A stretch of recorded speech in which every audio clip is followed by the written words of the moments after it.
Yes, it's Monday, the first official work day of the week, but this time around it's Easter Monday, the last day of the long weekend before work starts again. Yesterday was perhaps the biggest day in the Christian calendar when churchgoers celebrate Jesus Christ, the resurrection. And Easter Sunday is the day when Jesus emerged from the tomb after his crucifixion, proving for Christians there is life beyond death. But the day afterwards is celebrated as a public holiday in Nigeria. So today is a public holiday, but that is not stopping our program for today. The platform, the pinnacle of all discussions right here on Flow 94.9 FM, where we take a critical look at issues as it affect our dear nation, Nigeria, and also as it affect our dear state, Abia State. It is still part of our morning show. We call our morning show right here Morning Spies. My name is Michael Oni. Yeah, this morning I want us to talk about quality representation. And of course, this morning I will be using Representative Sam Onuigbo, the member representing Ikwano, Umuahia North, Umuahia South Federal Constituency at the House of Representatives as a point of contact. He will be joining me live in the studio. One of the factors that determine growth and development in the democratic government is based on the quality and the commitment representatives elected to coordinate the political affairs of the electorate. And since 1999, the quality of elected and appointed representatives entrusted with the affairs of the union through the ballot has remained a big challenge to the development of the country. And this belief is that Nigeria has not developed at the expected pace in spite of the great hope and aspiration when the military handed over to the democratic government to the civilians 22 years ago. Anyways, joining me to analyze what many have termed a bane of Nigeria's development, quality of representation, is Representative Sam Onuigbo, member representing Ikwano, Umuahia North, Umuahia South Federal Constituency, Vice President, Africa, Global Legislators Organization for a Balanced Environment, Globe International, a Vice Chairman, House Committee on COVID-19, and President of Climate Parliament, Nigeria. Representative Sam Onuigbo, good morning to you. Glad to have you join us this morning on Flow 94.9 FM. Good morning, Michael, and good morning, listeners. Thank you. Let's begin with the celebration, the reason for the season. I'm sure you have a message for your constituents, the good people of Ikwano and Umuahia. Oh, thank you very much. Like you explained, this is the most important celebration for Christians. And it goes a long way to reinforce their belief in what Christ was able to achieve and still achieving for us by knowing that there is tomorrow. So his resurrection is actually the key, the foundation of Christian belief. We are lucky to have been part of this, by being Christians. And we urge our fellow Christians and indeed other faithful, like other religions, that this is a period for us to love, a period for us to really embrace others, and a period for us to know that if we work together, we can create a better tomorrow for everyone. All right, thank you very much. Now let's go straight to the topic of discussion for today. A lot of persons see our legislators as executive in the sense that they are expected to build good roads, they are expected to build schools, they are expected to build hospitals. And it is a very big challenge in our society for legislators to convince the electorate, especially those they are representing, that, well, it is not my job, but I can only. But how have you been able to bridge that gap for the good people of Ikwano and Umuahia North and South Federal Constituency? Well, thank you, Michael. See, what you just said, in summary, is the challenge of a developing nation. The reason is that for other developed climes, legislators face their responsibilities squarely, which is lawmaking, oversight, and representation generally. But because we are a developing nation, so there's pressure on everyone that is involved in government. Okay. And that comes about because in places where we are representing, so you are coming from Ikuano Umuahia. So assuming Ikuano Umuahia North, South, particularly Umuahia North and South, and then Ikuano, that they didn't have the fortune of being part of the state capital, where government is doing one or two things to develop. Then you find that you are coming from a completely rural environment. Then the question arises, you legislate for the entire nation. If you sponsor a bill and it is passed and assented to, it is a law for the whole nation. So if you continue to do that for 4 years, what then are you going to do for your immediate community? That's the challenge.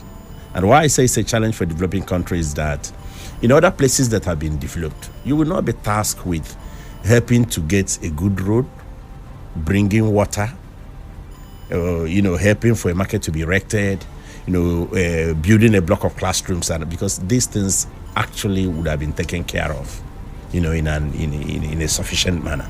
So that's the challenge we have, and it's important for our constituents to understand that lawmaking is the central responsibility. But again, you cannot look away from the challenges of your constituents. If you do, well, it's going to be at your own risk. Okay, the big question here is, don't they collect constituency allowance? Are those allowances not meant to cater for the needs of their immediate constituents in terms of infrastructural development? Okay, that's a good question, and perhaps a question or a matter that continues to agitate the minds of constituents, particularly those who perhaps do not know how this works. You hear constituency allowance. It's not an allowance that you put in your pocket. It's intended to help you do one or two projects. But even when you have identified, based on the needs of your constituents, projects that you want to be situated according to their areas, according to the needs in those areas. But who does the execution? It is the executive. So if you put the project and you are lucky that it was one of those approved during the budget year and assented to, you will now have the responsibility of getting the executive to actually award the contract and get that job executed. I'm talking about this now because I have some experience about jobs that were put by me as constituency projects, but that were eventually awarded by the executive without you even knowing anything about it. It has happened to me. I still have a project now that I'm struggling with in Ikuano. That was a major constituency project. In fact, I can explain it to you. I went there to campaign, in 2015, and we were out there, and it started raining. And they said, "Oh no, we should go into the hall." And we got into the hall. The hall was almost broken. The rain that beat us inside the hall was even more than the one that was beating us outside. So on the strength of that, and I made a promise that if I won, I would like to build a block of classroom there. It was the first project that I put as a constituency project, and then put excess money because I didn't know what was required. And look at what happened. The job was awarded. It was what I specified was a block of 6 classrooms with 3 executive toilets.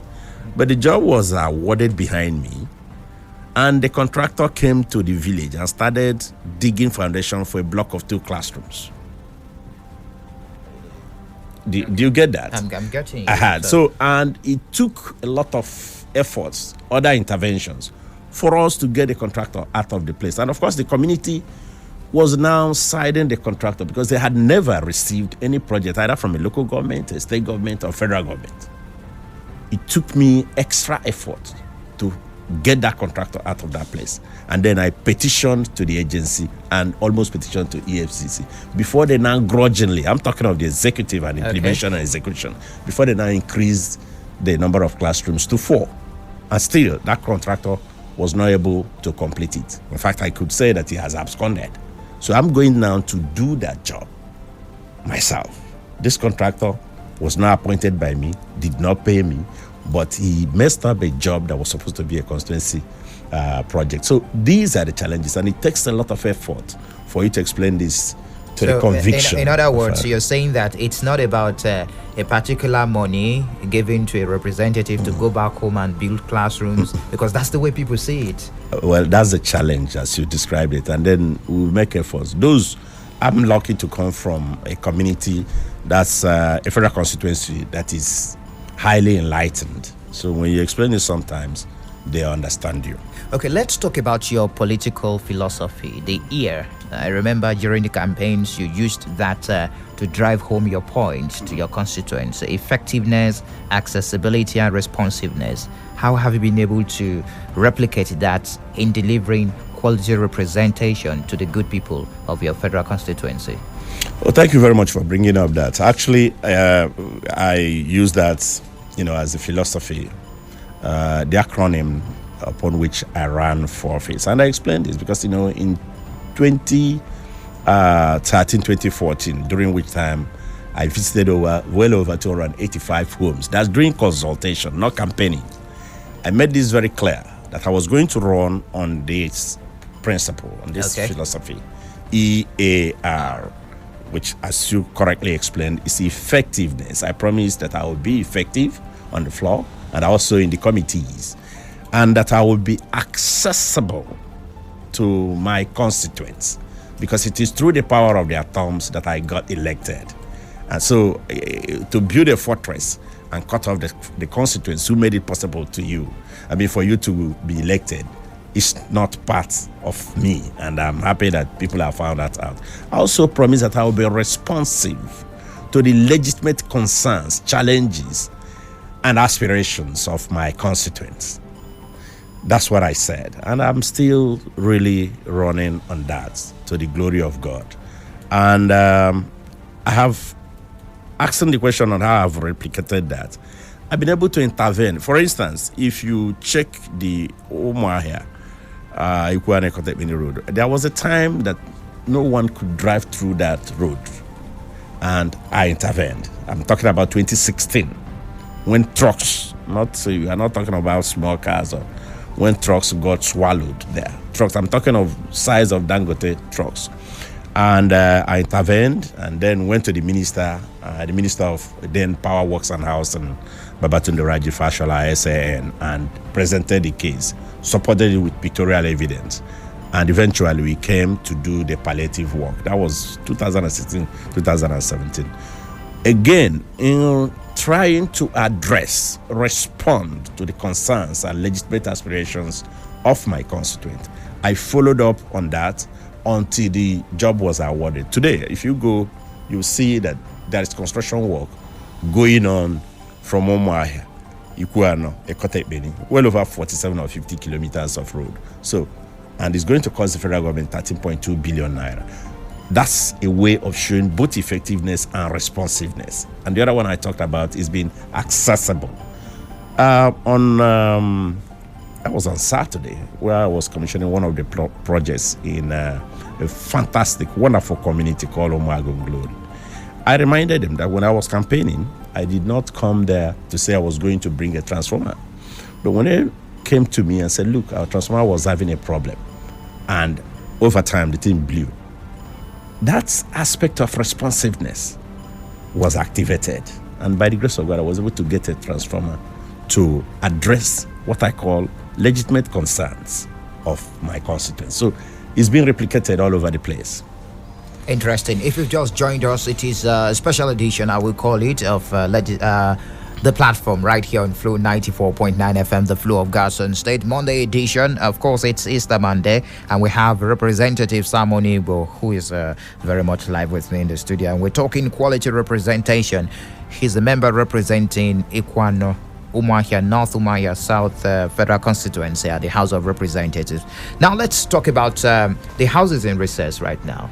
Let's talk about some of those projects you've attracted to the good people of your constituents before we delve into some other issues of development and also move into politics. A lot of persons would like to hear a lot concerning politics. You know, we love politics so much in Abia State. So let's talk about some of those projects. You've been moving from one point to the other to commission some projects. I believe some of those projects you attracted. Yeah, absolutely. Okay. So where have you been and what have you commissioned? Okay. You said we are going to talk about projects and then move down to issues of development. Both of them are tied together. Okay. All right. If you want me to, I don't know if you want me to list the projects that I've been able to facilitate. That's a long list, but I could go on and mention just a few. Just a little of but maybe I've already the mentioned. most important Yes, ones, I've already mentioned the Umuahia, Ikuano, Ekwatekbeni is going. I know there's challenge of paucity of funds. That is ongoing right now. I was also able to do or facilitate the project at Ezinkwo Amachara. That's Ezeleke. Okay. In Umuahia South. It was a massive erosion control project that cost over, in fact, it's a huge sum of money that the federal government sunk in there. And the president, during the commissioning, sent in the then Minister of Agriculture and Rural Development, Senator Heineken Lopabri, who represented Mr. President during the commissioning, and he was overwhelmed because by the special grace of God, I was able to attract 2 of such projects at the same time out of 25 that was distributed in the country. And the second one was done at Onuigbo Road. That also cost hundreds of millions of naira, and was then also commissioned, representing Mr. President by the Minister of State then for Niger Delta. So a whole lot has gone into that. By the special grace of God, I'm also the one who facilitated the project that you have at Umuahia South local government. It's one of the largest skills acquisition center. It has 9 special skills units. It's there. It's nearing completion. As we speak now, there's a road construction going on between Umechoko in Old Umuahia. It's going to go to Obizi and Amakama. That one is ongoing right now as we speak. And I was also able to facilitate health, centers. One is in Obuahia, the other one is local, also in Ikuano. I inspected that about 2 weeks ago. It's nearing completion and we should be commissioning shortly. Then last Saturday, I commissioned 5 projects. A transformer at Ndoru, a street light also at Ndoru. Ndoru is in Ikuano. And then we moved over to Umuahia South. I was able to commission a block of 3 classrooms, which I also facilitated at Umuajata Olokoro. And then from there, we proceeded to Sirimo to commission another block of 3 classrooms before heading to Umuagon Glory in Afugiri, which is in Umuahia North local government. So we're able to do all those within that period. But that's not the only thing we've done, because we have also been involved in empowerment of people. Last November, we were able to attend to well over 1,500 people, and they were paid stipends, and it came at the right time because it supported them during the Christmas. But recently, we just empowered almost 100 people into poultry farming. We gave them galvanized cage, gave them beds at the point of lay. Even as we speak now, some of them are already, collecting different crates of egg, which they are now putting into great use as we speak. I'm talking of as we speak. And then we have also helped other people to go for training coordinated by ITF and all that. So it's a whole lot. And those we are supporting in education, whether it's scholarship or paying for WAEC and other. So there are very many things that we are doing. If I start counting in terms of projects, you probably not have time to ask the other questions that you plan to ask. So, still talking about project, I want to hold you down here. Okay. The rainy season beckons. Yes. And the state of the Umuahia Ikotekpene Road is unfortunately very bad as it stands now. It looks like the contractor handling that road is no longer on site. I don't know if you have an idea what is happening, what is stopping that work, so that we won't go through the same difficulty we experienced this time last year. Okay, thank you very much. You see, that is ongoing. The construction job is ongoing. That's one thing. But the rainy season is approaching. And if there's any project that I have focused on since I entered the House of Representatives, that road, and by the grace of God, it will be done. In response to that, to the challenge of progress of work, you also have to factor in paucity of funds, how funding is coming from the federal government. That could be what is responsible for the slow progress so far. But realizing that that road has been a challenge, it's important to be proactive. I've already gone to the Federal Ministry of Works. I've done letters. I've met with the minister, bringing to his attention the nature of that road, the economic importance of that road. And consequently, he requested that I do a letter supplying critical information. I have done that, and I have asked him to intervene to ensure that job does not slow down. This is a job that is supposed to last over a period of 4 years anyway. That's one. On the other hand, I've also gone to FEMA, I've written to FEMA, and I can tell you authoritatively that FEMA has gone to conduct a survey of areas that are likely to fail so badly and create problems. Such problems are likely to be averted this time. So, by the grace of God, I'm on top of that. Okay, let's talk about the relationship between yourself and other representatives representing Abia, different federal constituency at the National Assembly, and also our senators. Also, we have 3 of them representing different senatorial districts.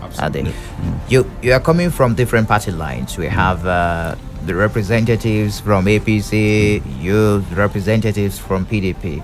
How have you been able to bridge that gap beyond party lines to work together? Because I understand there are some issues that will tie you together, that you need to work hand in hand. For example, the senator that represents Abia Central, that we are, is a member of the PDP, and you're a member of the APC. How have you been able to work together? Okay, fantastic question. That brings me back to the Umuahia Ikuano, Ecotech Beni Federal Good, just to give you an idea. Well, you could say that, okay, that happened when I was in PDP and all that, but that's not the point. There's something I would like to highlight before we finish this interview. There's a perfect working relationship between us.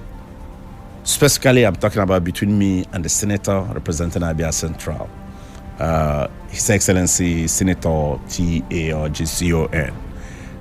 In that, when I started working on this road, first when I met with the then Minister of Power, Works and Housing, Batunde Fashola, on the 14th of June 2016, I established the true situation of things, and because of my presentation, the minister called for a meeting immediately, because by then he was just barely 7 months in office.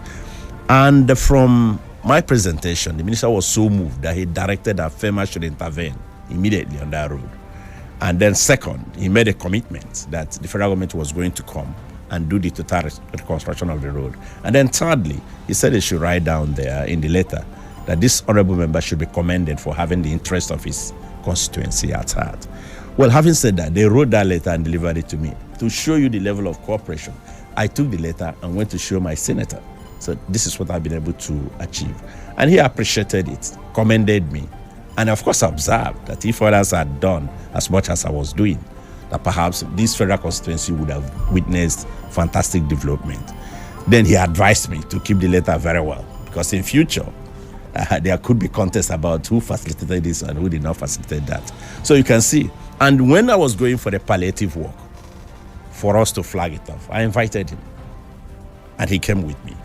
And we both drove the tractor. So that's a clear indication of a smooth working, relationship. talking about the PDP man moving to APC and he's in PDP, that's not going to affect anything. Because one thing is clear. If you are focused on the development of the people, you don't bother yourself about the name of the party. You're a very young man, perhaps never heard or you have read about NCNC. Is NCNC still around today? No. Good. NCNC How about UPN and NPP? Are they still around today? Back in the day also. The SDP that our late, MK Abiola used to win election, are they still here? They're not here. So what point am I making? In the days of NCNC, that was when the University of Nigeria and Soccer was built. They started the law in 1955, 18th of May, and then worked towards its completion. And the university started on 7th of October under NCNC. But is the university answering NCNC today? No. University of Ife was built under AG, under Chief Obafemi Awolowo. But is it still being called AG University? So we have to get it clear that when you are focused on the projects that have the potential to impact on the well-being of your people, you don't discuss party. You focus on the project. All right. Let's talk party right now. Is that okay? I'm getting you. Great. Honorable. Let's talk party politics now. Your move from the ruling party in the state to the ruling party at the center at the federal level, from a PDP to APC, came shocking to many, especially your followers at that at the federal constituency you're representing. Looking at the smooth relationship you've had in the past with the former governor of the state, the distinguished Senator T.A. Orji, and how you came into power. You came you rode into power through the party PDP. Why did you move to APC? Okay. Again, you're going back to issues of development. It's important for us to understand that if you are in politics, to focus on the well-being of the people, to exercise leadership and transform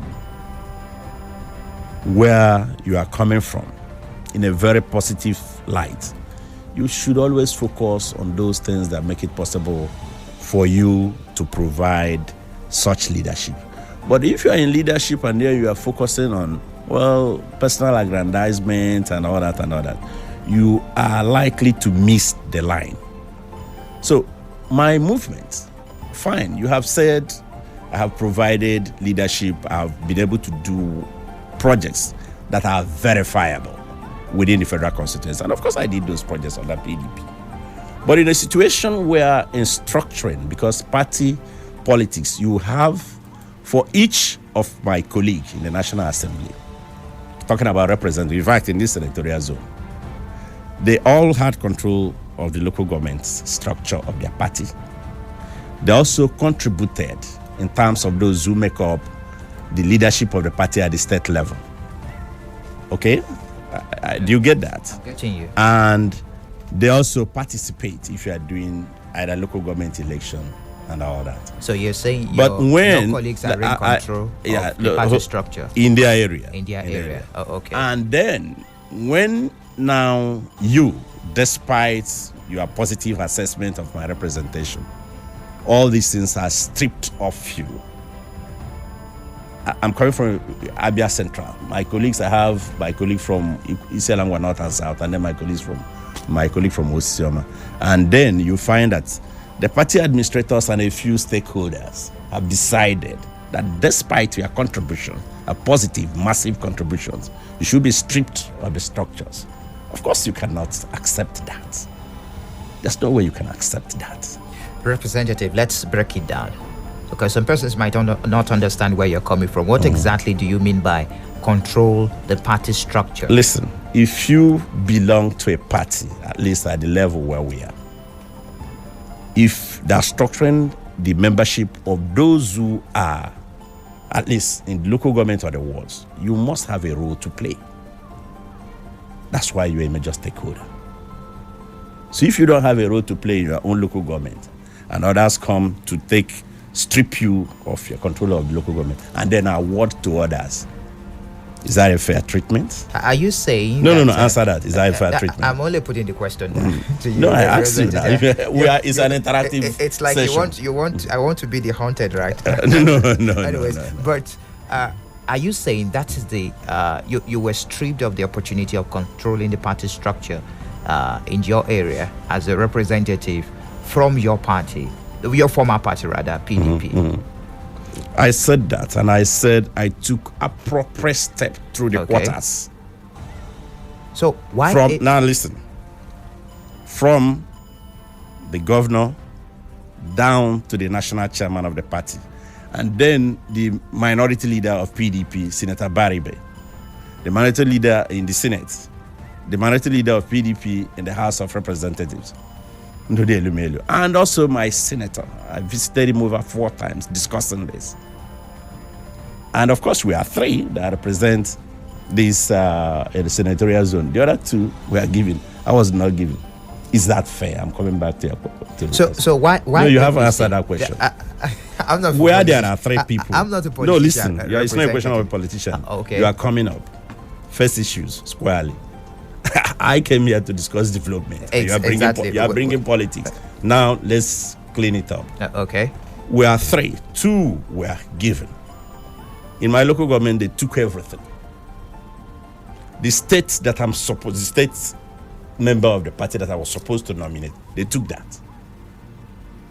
They also came during the local government election. They took everything in the local government. And I'm asking you, if you were in my shoe, let's do a role reversal here. Sit here and I sit over there and be asking, is that fair? Well, we're not doing that, representative. But the big question here is why APC?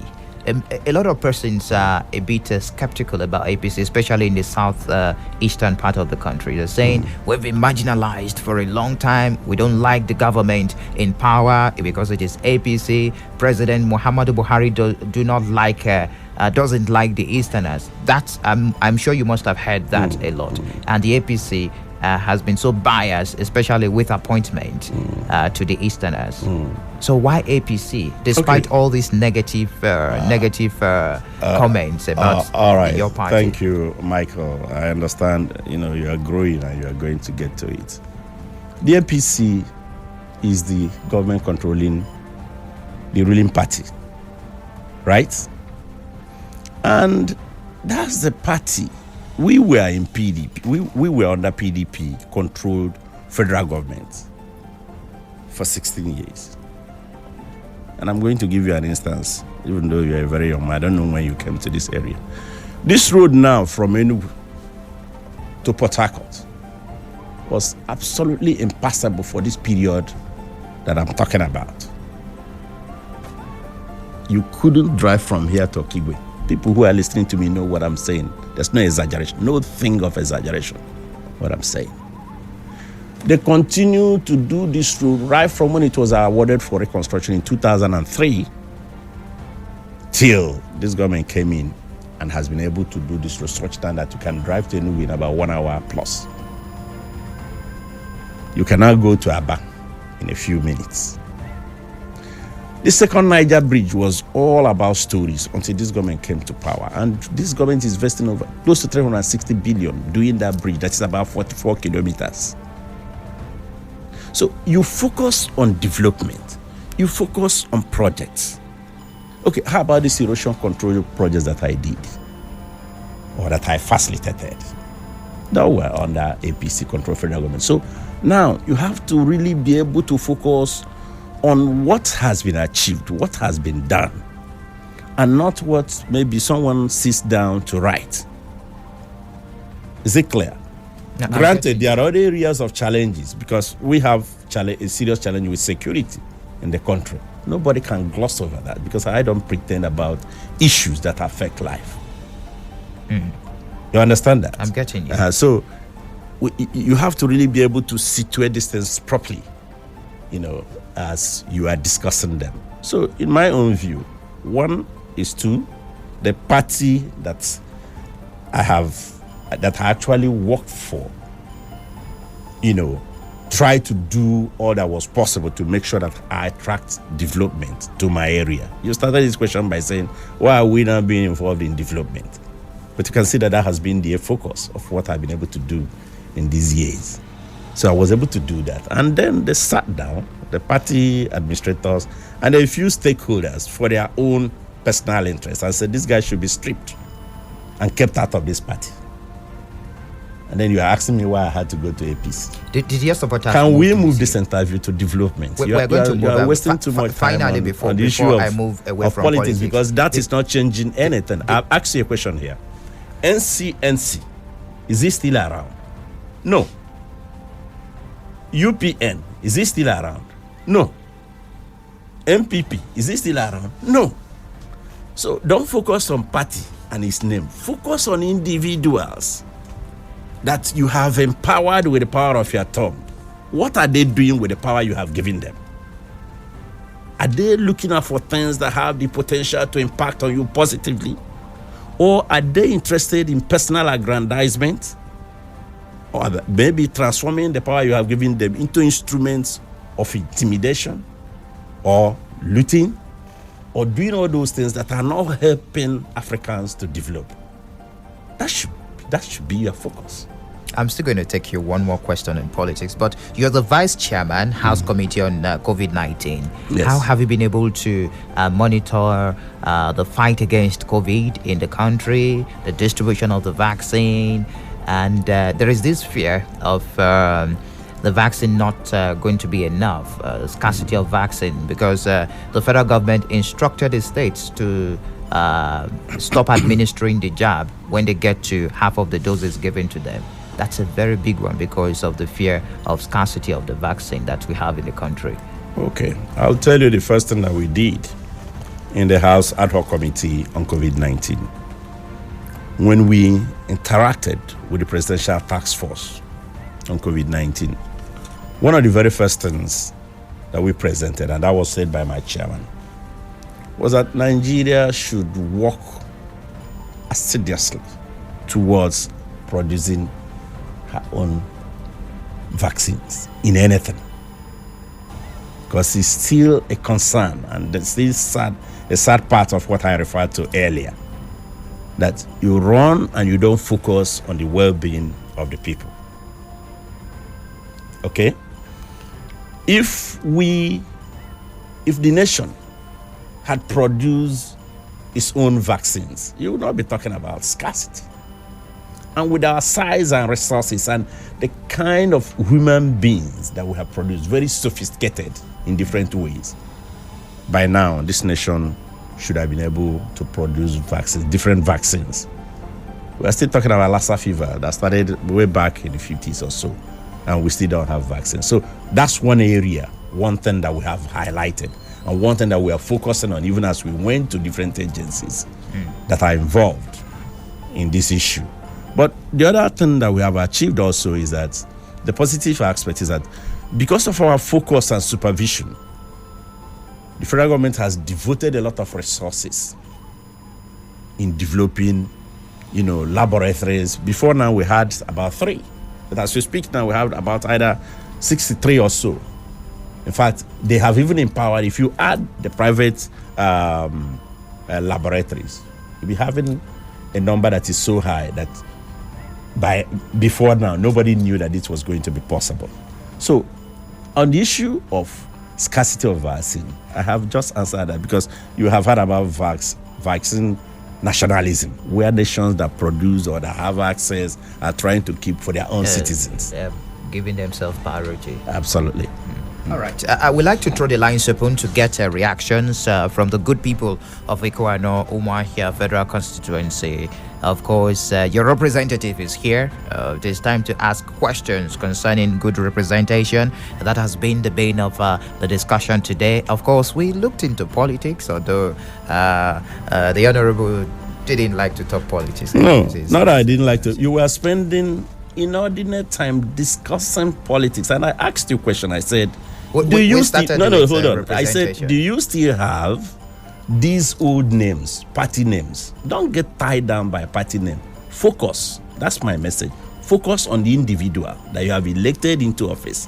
Whether it's in ABGA or in PDP or in APC, is the person delivering Don't tie yourself down. All right, let's throw the lines open. That's my advice. 0808 182 6949 or 0811 605 2949. You can also drop messages on 0906 510 8289. Well, just go straight to your question. When you call in, it's very, very important to allow others. Hello, good morning to you. But you know, there's one. Good morning, Mike.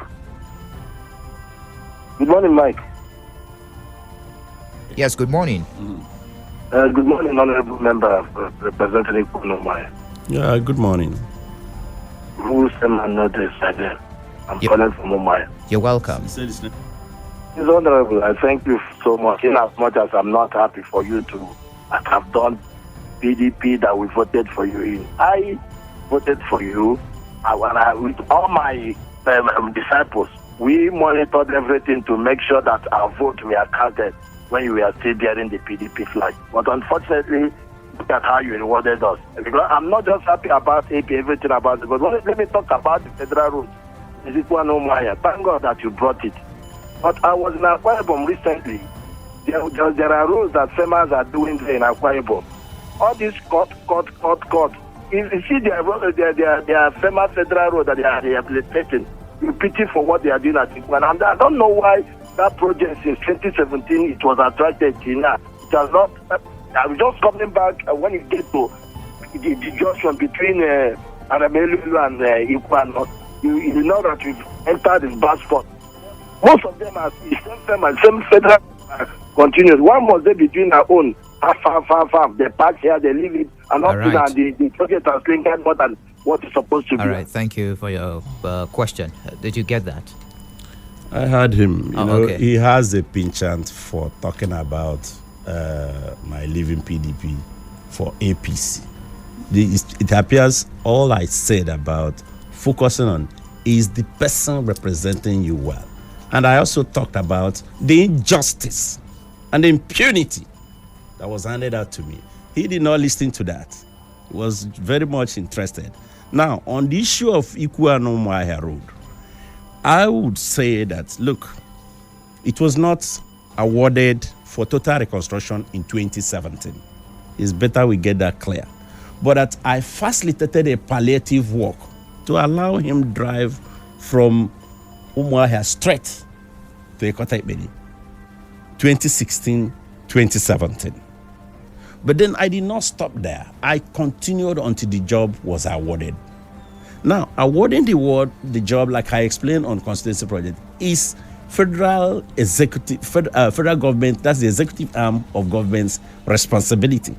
With all I have said here, going to meet the minister, writing letters and all that, it's obvious that I am focused on it. And you cannot bring a job or a project of that magnitude and then go home to sleep.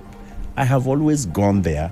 In fact, on one of the occasions that I visited there, I met our elders. And they didn't come for the job. They came for something else. They saw me pushing this seriously. So I would actually advise him to just exercise patience.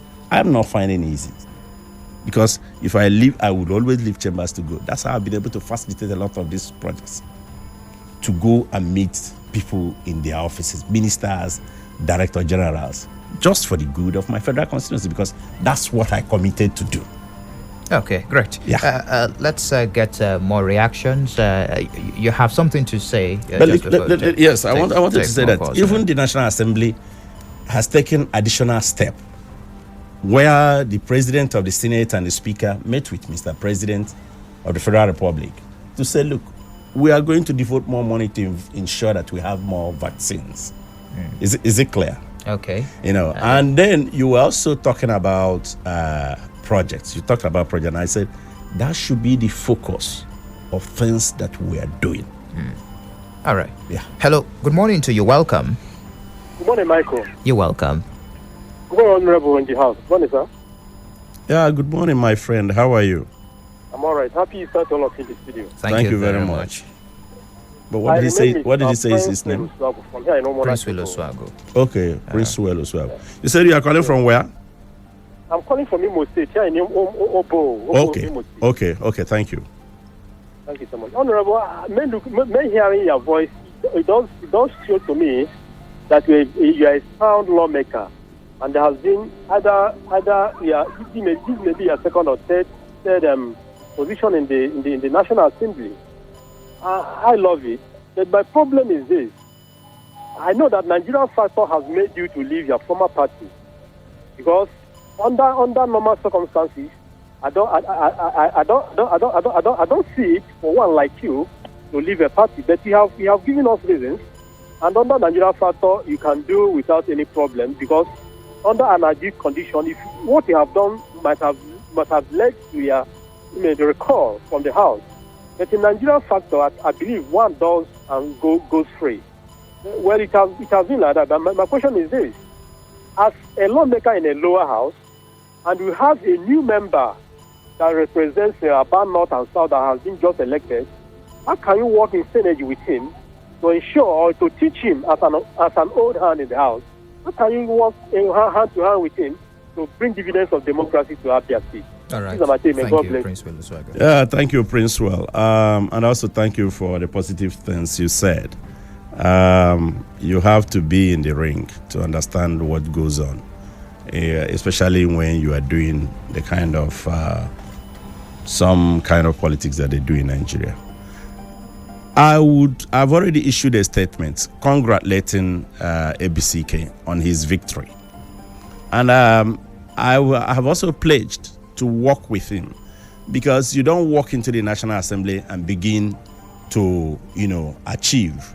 One of the advantages that I actually had was that I was a special advisor to the then Speaker, Right Honorable Dimeji Bankole. So it afforded me an opportunity to understand a little bit of how the system was. That's why I just hit the ground running as I went there in 2015. And that's why I was able, by 2016, I was able already to make impact. So whatever knowledge, experience, exposure, contacts that I have, I will make it available to him, because I worked well with his Prestige. We worked very, very well before his demise. So by his grace, I'll continue to give this assistance and this support, to assist those people. All right, this one says, Honorable, good morning, sir. Happy Easter. I'm Kelechi Oba from Ajatakiri. I hope I didn't murder that. I must commend you for your developmental projects, the love you have for the youths by empowering the youths of Ikwano. But I'm appealing to you, sir. Remember the good people of Ajatakiri, Oboro. All right. Good morning. I just want to thank you for proper clearance to so many people and going to APC. You really made it clear, Comrade Angel Uka. All right, Comrade, thank you. Yeah. Okay, let's get more reactions on the phone lines. Hello, okay, good morning to you. There's something we have. Okay, let's take this call. Hello? Yeah. Yes, good morning to you. Good morning, sir. You're welcome. Good morning. Good morning, sir. Morning, how are you? Fine, sir. From Innocent from Bende. Sam Onuigbo. I went to the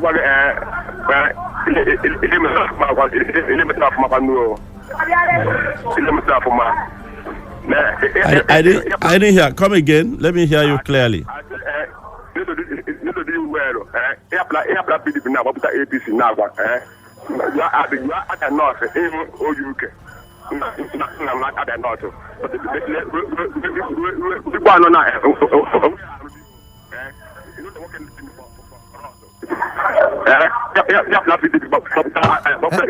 If you can move away from that place is so noisy. Please, very, very important. Hello, good morning to you. Good morning. You're welcome. It's Ikechuku calling from Omaya. All right, Ikechuku. Good morning, Honorable. Happy Easter. Happy Easter. Ike, how are you? I'm fine. Please, Honorable, I want to ask, like you said that you are not giving let's say, maybe the party structure within your constituency, because I know electoral... No, not in my constituency. My constituency spreads across 3 local governments. Okay, within your local government now? Within my local government and the state officers. Okay. With that local government and state officer, is it not by people who determine who emerge as leader of that party within the like electoral act. Okay, thank you. Yes, sir. We are So trying. now, We are trying to amend the Electoral Act, but the Electoral Act is not what is applied in this in the exercise that I just discussed about. All right.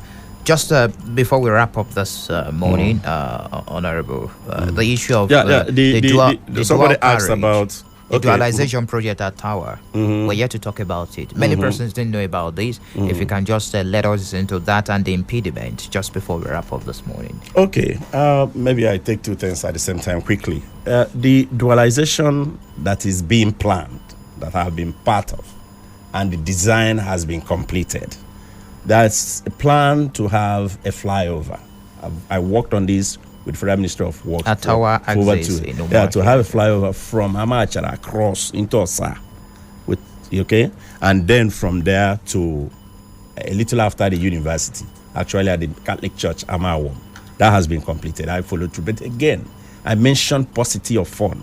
That is what is delaying all this, because if you have that kind of thing around Umuahia through to Ikuano, it will make a difference. But I'm also working on facilitating the federal secretariat, and I'm getting support, from the governor on this issue. But what is left now is for the state government to issue title documents to the Federal Ministry of Works and Housing so that they can commence the process of doing soil tests, doing design, and then determining the cost so that we can include it in the budget.